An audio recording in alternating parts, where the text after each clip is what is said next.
Assalamualaikum warahmatullahi wabarakatuh. Bapak Ibu Guru PAI, pejuang PPG.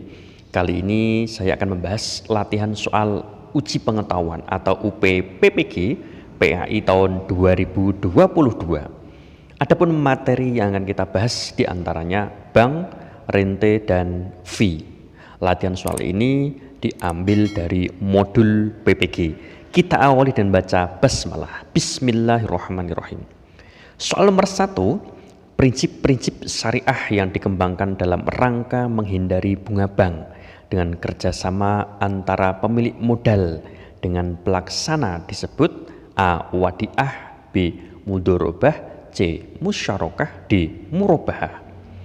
Adapun pembahasannya sebelum kita menjawab, ya. Wadiah artinya titipan uang, barang, dan surat-surat berharga. Mudorobah artinya kerjasama antara pemilik modal dengan pelaksana.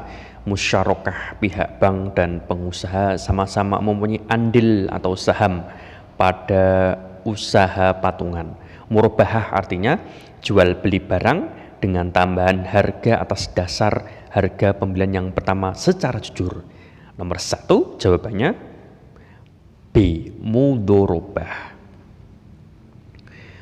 Soal nomor 2, prinsip-prinsip syariah yang dikembangkan dalam rangka menghindari bunga bank dengan akad sewa-menyewa antara satu atau dua orang atau antara satu lembaga dengan lembaga lain berdasarkan prinsip syariah disebut A. Qard hasan, B. Hiwalah, C.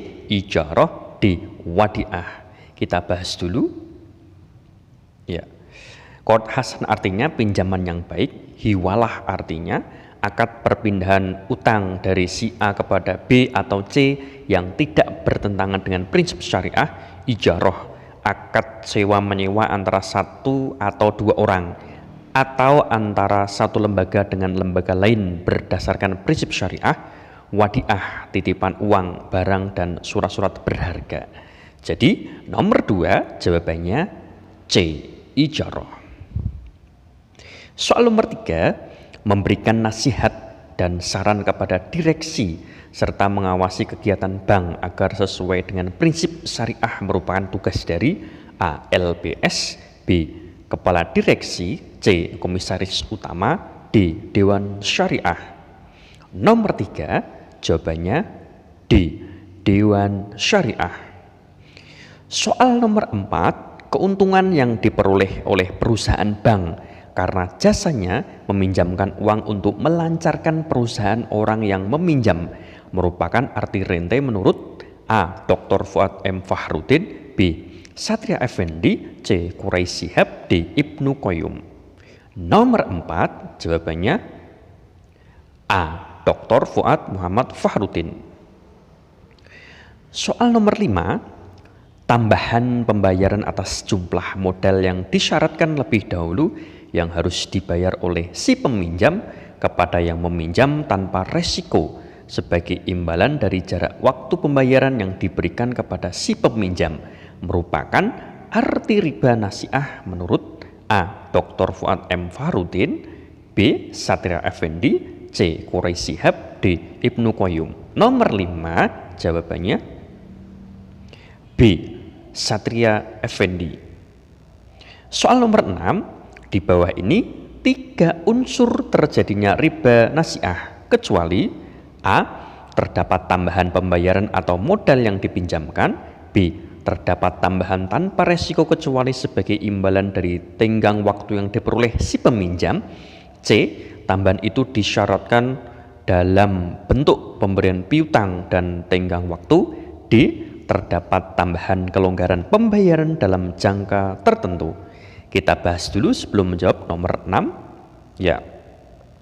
3 unsur terjadinya riba nasiah diantaranya 1. terdapat tambahan pembayaran atau modal yang dipinjamkan, 2. terdapat tambahan tanpa resiko kecuali sebagai imbalan dari tenggang waktu yang diperoleh si peminjam, 3. tambahan itu disyaratkan dalam bentuk pemberian piutang dan tenggang waktu.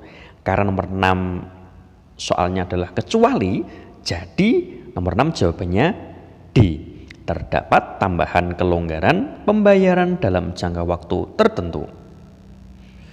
Soal nomor 7, dalil larangan riba dijelaskan dalam surat A. Quran Surat Al-Baqarah ayat 275, B.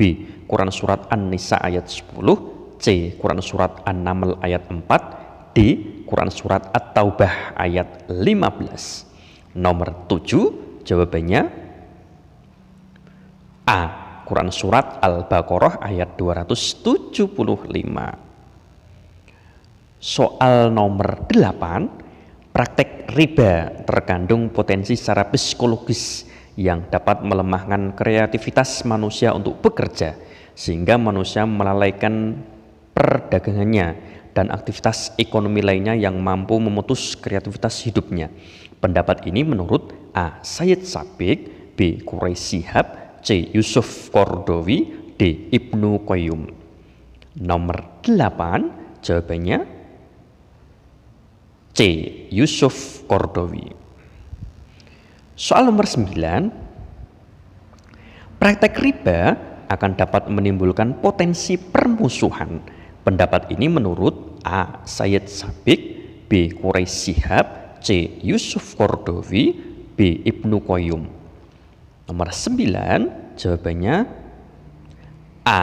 Sayyid Sabiq. Soal nomor 10, riba yang diharamkan adalah yang bersifat konsumtif seperti yang berlaku pada zaman jahiliyah sebagai bentuk pemerasan kepada kaum lemah yang konsumtif.